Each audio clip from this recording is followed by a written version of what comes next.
দেখুন, সম্মানিত শ্রোতা ও দর্শকবৃন্দ, আমি একটা অনুরোধ জানাবো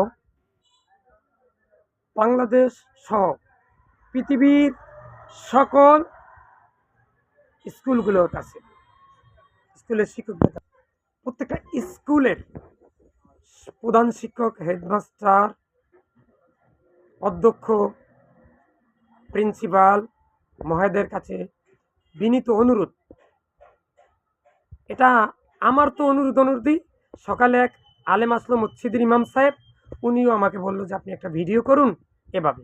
তো কাজটা হচ্ছে কি, যে প্রত্যেকটা শিক্ষা প্রতিষ্ঠানে, বিশেষ করে স্কুলগুলাতে, মাদ্রাসা তো মাদ্রাসাগুলাতে তো আলহামদুলিল্লাহ কোরআন শিক্ষা দেওয়া হয়।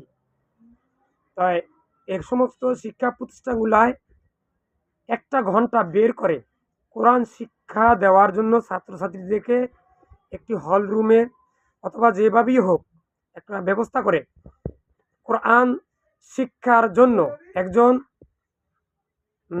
কারি সাহেব বা যিনি কোরআন পড়াতে পারেন, কোরআন শিক্ষা দিতে পারেন, এরকম একজন আলেম হুজুরকে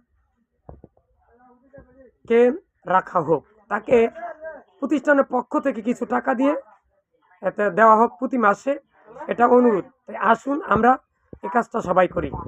আসসালামু আলাইকুম। ভিডিওটা বেশি বেশি শেয়ার করেন, আর আমার বিষয়টা একটু ভাববেন, চিন্তা ভাবনা করবেন, যাতে করে বাংলাদেশ ও পৃথিবীর সকল স্কুলগুলোতে কোরআন শিক্ষা দেওয়া হয়। আসসালামু আলাইকুম।